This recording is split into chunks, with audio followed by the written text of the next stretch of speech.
So this is it. This is the big game for Newcastle United.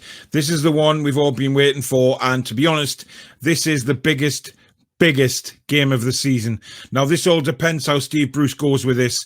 Does he put a formation out that is going to actually go for the game, try and win, and actually get 3 points? Or does he go like he's already gone and sit back and take the point? I don't think a point is good enough at Brighton at all. We have to see a different Newcastle United, and it has to be in this game. This is the Toon review.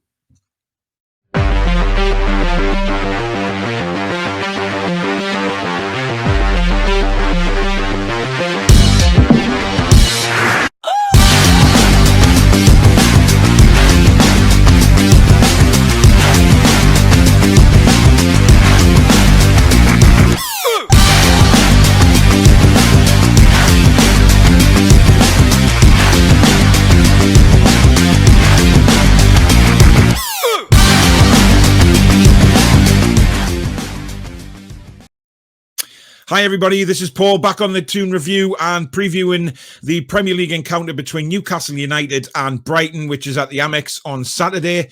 And like I said in the intro there, this is the biggest game of the season. This is a match which we've been waiting for all the wrong reasons, really. You know, we thought in this few games that we've had, you know, the Wolves, West Brom, Villa and Brighton game were our opportunity to gain some points and get away from the bottom of the league. And we haven't managed to do that. We've taken a point here and there, but we haven't won a game. And that is disappointing, which is why we've got to go into the Brighton game with a bit of a different mentality, I think. Steve Bruce cannot afford to go into this game playing for a draw, because I think if he plays for the draw, we lose the game. It's as simple as that, really.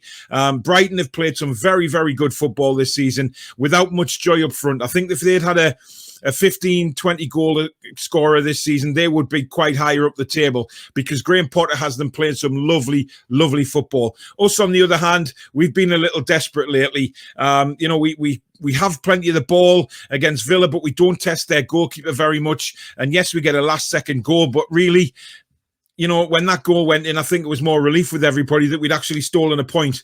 It was very disappointing that we didn't win the game, because Villa weren't great and we didn't take advantage of that, which we should have.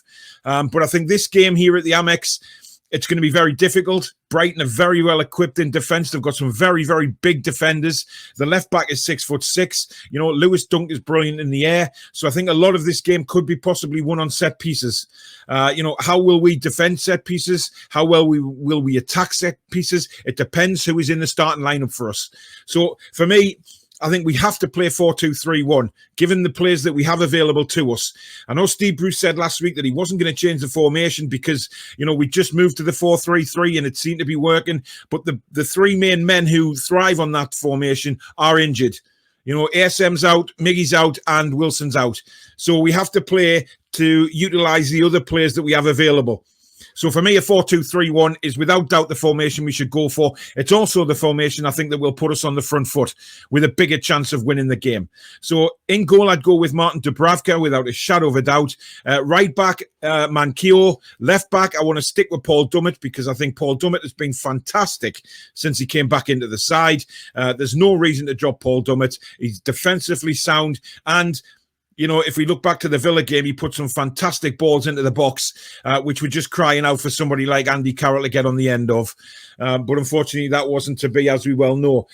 Centre of defence, I don't think he's going to change it. I think it's going to be, you know, Jamal Lascelles and Kieran Clark. Now, to be fair, those guys have done nothing wrong themselves. So why change it? You know, Lascelles got the goal against Villa. I think Clark and Lascelles have defended pretty well of late. You know, certainly against Villa, they didn't really have a lot to do.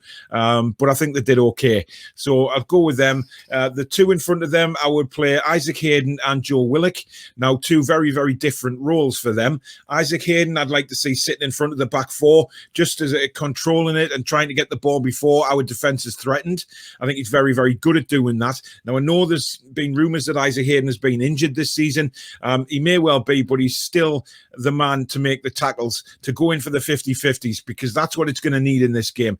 Joe Willock, on the other hand, has the engine to get up and down the pitch. He's got that motor, you know, he's up and down, and I think he can support the strikers by getting box to box. And then when we need to defend, he'll also be back there helping Isaac Hayden out.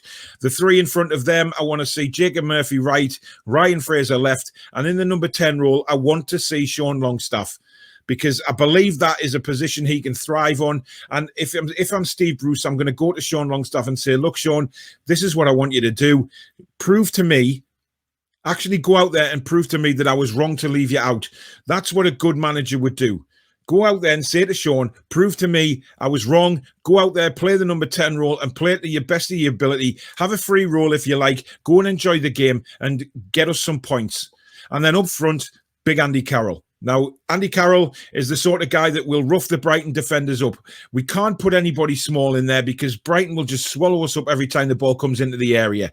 But if we're playing Andy Carroll and we've got those two guys on the wing, they can cross the ball in. And Andy Carroll, with the support of Sean Longstaff coming in from the number 10 role, can get up for headers. If anything comes loose, we've also got Joe Willock bombing in from the midfield to help out. It gives us much more options to score goals and much more variety than what we've seen in the last few games, because we haven't seen anything. We haven't tried to change it up, and that's the manager's fault because he's inept. We know that. We know he can't change it up. We know he struggles to change it, but that's something we're just going to have to deal with as fans at the moment until this man is gone. I think if we lose this game, it is the end of Steve Bruce. We've got a 2-week gap now for international break. I do believe it's the perfect opportunity to say goodbye to Mr. Bruce and a new man to come in, or Jones to step up and just install some kind of confidence in the team. Brighton will be revved up, from their win against Southampton. They played very good football there, scored 2 very good goals, and, kind of put the pundits to bed when they said that they can't score goals. They haven't got as many goals as they want this season, without a shadow of a doubt. However, they turned that around against Southampton. They got 3 valuable points, jumped back ahead of us, and they will be revved up for this. They will be very confident. Graham Potter will have done his homework on Newcastle. There's no doubt about it, which is why I think we need to play a different formation and a different style of football, because he won't expect us to come out on the front foot. He'll expect us to sit back, have a bit of the ball like we normally do, but we're very, very powder puff in attack without Callum Wilson. So he'll not be thinking that we can go and attack them, which I think is a big thing for us if we go and do that. Now, whether Steve Bruce does that, of course, is another kettle of fish. I don't think he will, to be honest with you. I don't think he'll pick anywhere near what the team I've just picked. But that is the team, I believe, that will get us something at Brighton, and we desperately need it. It is very close at the bottom of the table at the minute. It is too close for comfort, and I believe Fulham will pull away from this. I believe they've got the team to do it. I believe they believe in the manager as well, which is a big difference. And also, Burnley are picking up points as well, so I think they'll pull away. So I do think it's between us and Brighton, and this game will be a big statement to who goes down. If Brighton come out on Saturday and absolutely destroy us, that is going to wreck our confidence. We could already be in the bottom 3 by the time we go into this game. So, there's so much on this game. Massive, massive game. And if Steve Bruce comes out and says, well, it's not a must-win game, then he needs fired for that comment alone, because it is a must-win game. This is a game we have to go out and perform in. It's a game we have to win, get 3 points and move away from the relegation zone. But who knows? You can never guess what Steve Bruce is going to do. Will he go to 5 at the back? That's been talked about as well. I think if he does that, it's criminal, because I genuinely believe, if we go 4-2-3-1 with those players, we have a massive chance of winning the game. Huge chance.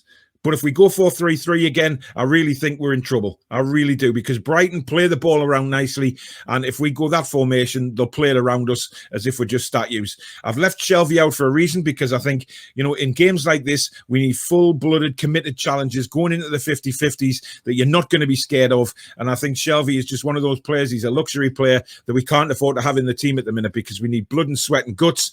And to be honest, you look at some of them players in the team, you look at Andy Carroll, Sean Longstaff, Jacob Murphy, Paul Dummett, Jamal Lascelles to an extent. They're all Newcastle fans, and they will sweat blood and tears to get this club out of the relegation zone or out of relegation danger, which is why I think for this kind of massive game, those are the players you need in your team who are going to give it everything.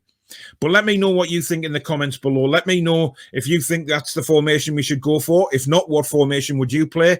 Would you play anybody different to what I've just said there? I know there's been talk about Miggy being fit, but there's no way if Miggy is fit, he should start, because that is just risking another injury. Put him on the bench. Maybe he's given 15 minutes at the end. That's if he's going to be taking part. I can't see it, to be honest.